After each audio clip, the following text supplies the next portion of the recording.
তো মক্কায় সবচেয়ে বড় কুস্তিগিরের নাম ছিল রুকানা। কি নাম? সাহাবারা বিশ্বনবীকে কখনো রুকানার কাছে যেতে দিত না। সাহাবারা ভাবতো বিশ্বনবী যদি রুকানার দরবারে যায় আর রুকানা যদি বক্সিন মেরে বসে তাহলে বিশ্বনবীর মানিজ্যত নিয়ে টানাটানি। কিন্তু বিশ্বনবী তো শুধু সিলেক্টেড কিছু পার্সোনালিটিদের জন্য নবী হয়ে আসেননি। ওমা আরসালনাকা ইল্লা রাহমাতাল লিল আলামিন, I have sent you as a mercy for the whole world, for the entire universe. ও নবী, আমি আপনাকে গোটা বিশ্বের জন্য রহমত আর বরকত করে পাঠিয়েছি। তো বিশ্বনবী একদিন ফজরের সালাত শেষে লুকিয়ে লুকিয়ে মক্কার সবচেয়ে বড় বক্সার ছিলেন তো বিশ্বনবী তো as a mercy for the entire universe, গোটা বিশ্বের জন্য রহমত, তিনি মক্কার সবচেয়ে বড় বক্সার রুকানার কাছে চলে গেল। যে বলল, রুকানা আসলিম তাসলাম, ইসলাম মানো শান্তিতে থাকবা, দুনিয়ায়ও থাকবা আখিরাতেও থাকবা, সুবহানাল্লাহ পড়েন। রুকানা বলে, না আব্দুল্লাহর বেটা মোহাম্মদ, আমি তো কালিমা পড়বো না, যদি বক্সিং খেলে আমারে হারায় দিতে পারো তাইলে কালিমা পড়ো। বিশ্বনবী বললেন, আমি তো বক্সিং খেলি না রে বাপ। রুকানা বলল, তাহলে আমিও কালিমা পড়ি না। বিশ্বনবী রাজি হলেন। অবশেষে ভাবলেন, আমি বক্সিং খেললে একজন যদি জাহান্নাম থেকে জান্নাতি হয়, বক্সিং খেললে সমস্যা কই? কি রহমতের নবী, কি অ্যাটিটিউড, কি পজিটিভনেস, কি প্রোঅ্যাক্টিভনেস, অলওয়েজ প্রোঅ্যাক্টিভ, সব সময় ইতিবাচক চিন্তা করতে হবে। নেতিবাচক চিন্তা কারে বলে বিশ্বনবী জানতোই না, সুবহানাল্লাহ পড়ে। বিশ্বনবী রাজি হলেন। এবার বক্সিং খেলার পালা। রুকানা হাফ প্যান্ট পরে গায়ের মধ্যে জাইতুনের তেল মেখে এভাবে লাফাচ্ছে। আপনারা রেসলিং খেলা দেখছেন? তেল মেখে পজিশন নেয় মারার জন্য প্রতিপক্ষকে। তো বিশ্বনবী তার পজিশন নেয় না, বিশ্বনবী দাঁড়িয়ে আছেন। রুকানা বলল, মোহাম্মদ, আমি লাফাচ্ছি, তুমি লাফাও না কেন? তুমিও লাফাও। বিশ্বনবী বললেন, না আমি লাফাই না, কারণ আমি সেলাইবিহীন লুঙ্গি পরি। সেলাই ছাড়া লুঙ্গি পরে যদি কেউ লাফায়, বাতাসে সতর খুলে যাওয়ার সম্ভাবনা আছে না নাই? কি লাজুক নবী ছিলেন, কেউ বিশ্বনবীর লজ্জাস্থান জীবনেও দেখে নাই। হালিমাতুস সাদিয়ার বাড়িতে যখন বিশ্বনবী থাকতেন, হালিমাতুস সাদিয়া 5 বছর এই কুরাইশি মোহাম্মদ ছেলেটাকে লালন পালন করেছে। হালিমাতুস সাদিয়া বললে, এই 5 বছরের ব্যবধানে কোনোদিন কুরাইশি মোহাম্মদরে কাঁদতে দেখি নাই। ক্ষুধা পেলেও ছেলেটা কাঁদতো না, ব্যথা পেলেও কাঁদতো না, শুধু লজ্জাস্থানের জায়গা থেকে কাপড়টা সরে গেলে শিশু মোহাম্মদ চিৎকার দিয়ে উঠত। এবার মারামারির পালা। রুকানা বলে, মোহাম্মদ তুমি মারো। বিশ্বনবী বললেন, তুই মার, কারণ আমি মারলে ওই মায়ের হজম করার ক্ষমতা তোর নাই। বিশ্বনবীর এক হাতে জান্নাতে 40 জনের শক্তি ঢুকায় দিছে কে? তো বিশ্বনবী মাইট দিলে এটাও হজম করতে পারবে? কথা কন, পারবে না। এখন রুকানাও মারে না, বিশ্বনবীও মারে না, খেলাও শুরু হয় না। বিশ্বনবীও মারে না, রুকানাও মারে না, খেলাও শুরু হয় না। এখন রুকানা বলে, মোহাম্মদ তুমি মারো। বিশ্বনবী মারে নাই, কিন্তু বিশ্বনবী ওনার ডান হাত মোবারক, কি নরম হাত, সফটার দেন সিল্ক, সিল্কের চেয়ে নরম ছিল। ওয়াকানা কাফুহু আবিয়াদু মিনাদ দিবাজ, সফটার দেন সিল্ক, রেশমের কাপড়ের চেয়েও বিশ্বনবীর হাতের তালু সফট ছিল। এই হাতটা দিয়ে বিশ্বনবী রুকানার ডান কাঁধে এভাবে টাচ করলেন, মারে নাই, খালি বলছে, রুকানা এত লাফাস কেন? টাচ করার সাথে সাথে রুকানা বেহুশ হয়ে জমিনে পড়ে যায়। সবাই তো অবাক, ঘটনা কি, কি মিরাকেল, কি অলৌকিকত্ব। পানি ঢেলে রুকানারে হুশ ফিরানো হয়েছে। সবাই বলে, রুকানা তুই তো অনেক বড় পালোয়ান, আব্দুল্লাহর বেটা মোহাম্মদ খুশিও দিল না, লাথিও মারল না, বেহুশ হইলি কেন? রুকানা বলে, আরে তোরা তো দেখোস নাই, তোরা দেখেছিস মোহাম্মদ হাত দিয়ে ধরেছে, আমার মনে হয়েছে বিশাল পাহাড় এসে কাঁধে চেপেছে। এজন্য ইসলামের অ্যাটিটিউড হচ্ছে ডিফেন্সিভ, আগে মারে না। আল্লাহ বলেন, ওয়া রাব্বাকা ফাকাব্বির, glorify the name of your lord, তোমার প্রভুর নামের বড়ত্বের ঘোষণা দাও। আসুন আমরা আল্লাহর নামের বড়ত্বের ঘোষণা দেই। আমরা ভাগাভাগি করে 3টা তাকবীর পড়ব। প্রথম তাকবীর পড়বেন যারা বিবাহিত আছেন তারা, দ্বিতীয় তাকবীর অবিবাহিত যারা তারা, তৃতীয় তাকবীর সবাই মিলে। রাগ করতেছেন? বিবাহিত কারা কারা আসছেন দেখি তো? মাশাআল্লাহ, আমিও আছি আপনাদের দলে, মশির ভাইও আছে ইনশাআল্লাহ। হাত নামান। অবিবাহিত কারা কারা আসছে দেখি, এই এক হাত করে তোল। সংখ্যা বাড়ানোর জন্য 2 হাত তুলতেছে। মাশাআল্লাহ, এরাও কম না, স্টেজেও আছে 2 একজন। আল্লাহ এদেরকে তাড়াতাড়ি ডবল বানায় দাও। চিন্তা নাই, দেশে আমাদের বোনদের নারীদের সংখ্যা যেভাবে বাড়তেছে কপালে 2-3টা করে জুটতে পারে। যদিও এদেশে প্র্যাকটিসটা এভাবে হয় নাই, কিন্তু এটা কিন্তু সুন্নাহ। এটা কি সুন্নাহ? তো আমরা প্রথমে তাকবীর পড়ব যারা বিবাহিত আসছি তারা, এরপরে তাকবীর পড়ব যারা অবিবাহিত আসছি তারা, এরপরে সবাই মিলে। তো আমি লিল্লাহি তাকবীর বললে আপনারা শুরুতে যারা বিবাহিত ভাইয়েরা আছেন তারা তাকবীর পড়বেন। এটার উদ্দেশ্য হচ্ছে আপনাদেরকে একটু প্রাণবন্ত করে তোলা, আপনাদের ঝিমুনি আসলে, জড়তা আসলে, কাপুরুষতা এগুলো ছেড়ে ফেলে দিয়ে যাতে কোরআন শোনার জন্য আমরা রেডি হয়ে যাই। এটা শুরুতে বিবাহিত ভাইরা রেডি তো? কাদের পারফরমেন্স কেমন হয় আজকে দেখব। শুরুতে বিবাহিতদের পারফরমেন্স। আমি লিল্লাহি তাকবীর বললে আল্লাহু আকবার বলা যাবে?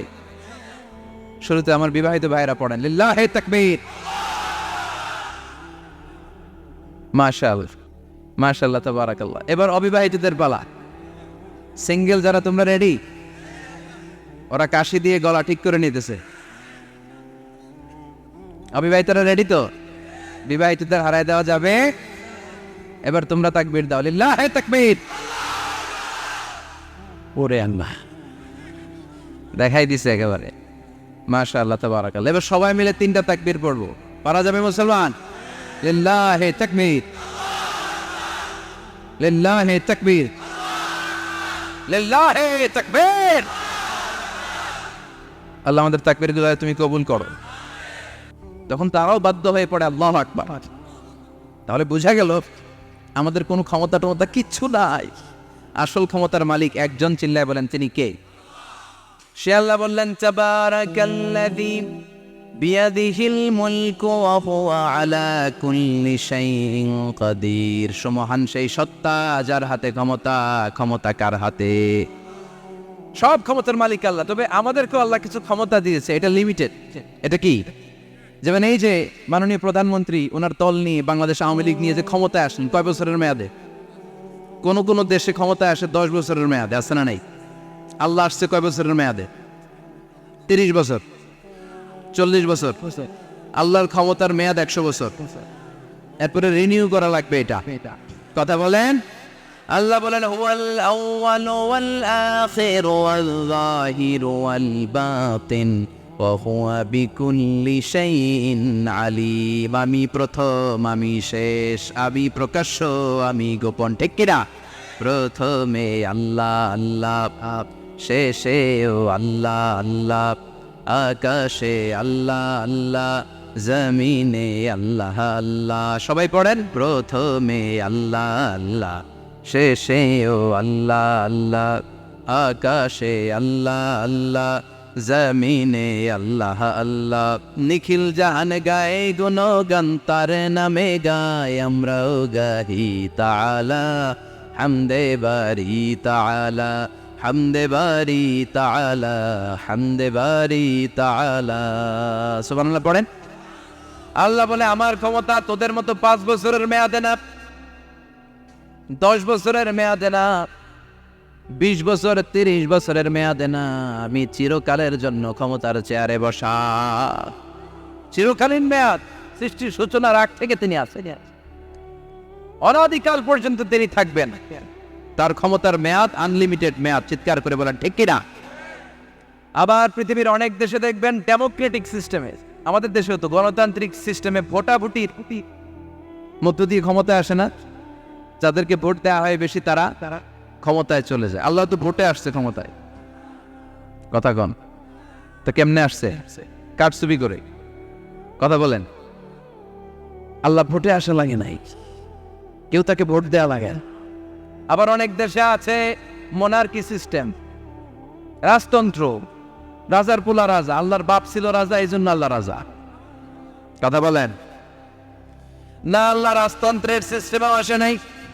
আবার অনেক দেশে আছে ডিক্টেটরশিপ, একবার ক্ষমতা পাইলে মাগার চেয়ার ছাড়ে না। আছে না নাই? 20 বছর 30 বছর চলতেই থাকে, আছে না নাই? আল্লাহ কি এই সিস্টেমে আসছে? আল্লাহর ক্ষমতার সাথে পৃথিবীর কারো ক্ষমতার কোনো মিল নাই। চিৎকার করে বলেন ঠিক কি না? আবার অনেক দেশে কোয়ালিশন করে ক্ষমতায় যেতে হয়, জোট করে। জোটের রাজনীতি এদেশে আছে না নাই? 4 দলীয় জোট, 10 দলীয় জোট, 14 দলীয়, 18 দলীয়, 20 দলীয়, মহাদলীয়, মহাজোট, সামনে হবে মহাজোট। কথা ঠিক কিনা বলেন? তো আল্লাহ কিরকম জোট করে আসা লাগছে? কথা বলেন। তার মানে আল্লাহর ক্ষমতা আমাদের ক্ষমতা এক নয়। আবার পৃথিবীর অনেক দেশে গণ অভ্যুত্থানের মাধ্যমে অনেককে ক্ষমতা থেকে নামানো হয়, ঠিক কিনা? গণ অভ্যুত্থান হয় না, সেনাবাহিনীরা কু করে না, মিলিটারি কু করে ক্ষমতা থেকে নামায়। তো আমরাও যদি আল্লাহর বিরুদ্ধে একটা আন্দোলন করি, আল্লাহ তো নেমে যাবে, নামানো যাবে না? আচ্ছা, আমরা পারলাম না, জিনেরা যদি আমাদের সাথে যোগ দেয়, মানুষ জিন ভাই ভাই, আল্লাহর রক্ষা নাই। কথা বলেন, তাও পারা যাবে না।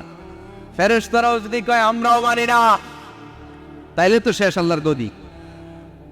আল্লাহ বলে গোটা বিশ্বের সবাই মিলে যদি আমার বিরুদ্ধে আন্দোলনে নেমে যাস, আমার ক্ষমতার বিরুদ্ধে যদি মিছিল দেয়া শুরু করে দিস, আমার ক্ষমতার 1 ইঞ্চিও কমাতে পারবি না। সুবহানাল্লাহ পড়েন। এজন্য আল্লাহ বললেন তাবারাকাল্লাযী বিয়াদিহিল মুলকু ওয়া হুয়া আলা কুল্লি শাইইন কাদির। সুমহান সেই সত্তা যার হাতে ক্ষমতা, ক্ষমতা কার হাতে? আবার দেখবেন পৃথিবীর অনেক দেশের রাজা সিস্টেম, যেখানে বয়সের ভাড়া যখন নুজ্জ হয়ে যায়, 80-90 বছর বয়স হয়ে যায়, স্বেচ্ছায় ক্ষমতা ছেড়ে দেয়, ছেড়ে দিয়ে রিটায়ারমেন্টে যায়। কথা কন, শোনেন নাই মনে হয়? আছে না নাই? অনেক রাজা স্বেচ্ছায় ক্ষমতা ছেড়ে দিয়ে রিটায়ারমেন্টে যায়, বয়সের ভারে নুজ্জ। তো আল্লাহ তো ওই কবে থেকে ক্ষমতায়, বুড়ো হয়ে গেছে না? কথা কন। এখন আল্লাহর চলতে লাঠি লাগে, আগের মতো ক্ষমতা নাই, চোখে সানগ্লাস লাগে, পাওয়ারওয়ালা গ্লাস ছাড়া আল্লাহ মনে হয় দেখে না। কথা কর। যে ফেরাউনকে আল্লাহ সাগরের জলে ডুবিয়ে মারলো, যে নমরুদকে আল্লাহ শেষ করে দিল, যেই কারণকে আল্লাহ শেষ করে দিল, সে আল্লাহ আজও আগের ক্ষমতা নিয়ে ছেড়ে নেই। এই জন্য বিয়াদিহিল মুলক, তার হাতে ক্ষমতা। ওহুয়া আলা কুল্লি শাইইন কাদির, তিনি চাইলে সব করতে পারেন। তিনি রাজারে প্রজা বানাতে পারেন, প্রজারে রাজা বানাতে পারেন, ধনীরে গরিব বানাতে পারেন, গরিবরে ধনী বানাতে পারেন। তিনি সাগরকে মরুভূমি করতে পারেন, মরুভূমিকে দরিয়া করে দিতে পারেন। তিনি কে? ওয়া হুয়া আলা কুল্লি শাইইন কাদির, তিনি যেটা চান সেটাই করতে পারেন। চিল্লায় বলেন ঠিক কিনা? এরপর আল্লাহ বললেন আল্লাযী খালাকাল মাউতা ওয়াল হায়াতা লিয়াবলুয়াকুম আইয়ুকুম আহসানু আমালা। ও আল্লাহর আদেশে দেহে ঢুকে, আল্লাহর আদেশে বের হয়ে যায়, ঠিক কিনা? এই যে ছোট্ট বাচ্চাটার দেহের ভিতরে যে রূহ ঢুকলো, কে দিল? 120 দিনের আগে মানব শিশুর দেহের ভিতরে কিন্তু রূহের ফুৎকার হয় না। সহিহ বুখারীর বর্ণনা 40-40-40, 340-এ কত? কথা বলেন। প্রথম 40-এ থাকে নুতফা, তারপরের 40-এ হয় আলাকা, তারপরের 40-এ হয় মুদগা, sperm drop, blood clot, and then the little flesh. ছোট্ট নাপাক পানি ছিলাম, শুক্রাণু ছিলাম আমরা। কি ছিলাম? শুক্রও ছিলাম না, শুক্রাণু, শুক্রের অণু। 1 ফোঁটা শুক্রের মধ্যে 20 কোটি অণু থাকে, ওই 20 কোটির একটা ছিলাম আমি আর আপনি। সুবহানাল্লাহ বাড়িতে গিয়ে বললেন। ডিম্ব আমরা ছিলাম না, আমরা ছিলাম ডিম্বাণু। ডিম্বের এই ডিম্বাণু আর শুক্রাণু দুইটা মিলে আল্লাহ আমাদেরকে বানায় ফেললেন জাইগট, সেখান থেকে এমব্রায়ো, তারপরে আস্তে আস্তে ইনিশিয়াল স্টেজগুলো শেষে একটার পর একটা স্টেজ পার করে তিনি আমাদেরকে বানালেন আলাকা, সেখান থেকে মুদগা। আমাদের দেহের ভেতরে তিনি স্কেলিটন করে দিলেন, কঙ্কাল, মাথার স্কাল দিলেন, খুলি দিলেন, নাক কান গলা দিলেন, আমার রেসপিরেটরি সিস্টেম চালু করে দিলেন। কত ছোট ছিলাম আমি, ক্ষুদ্র ছিলাম আমি।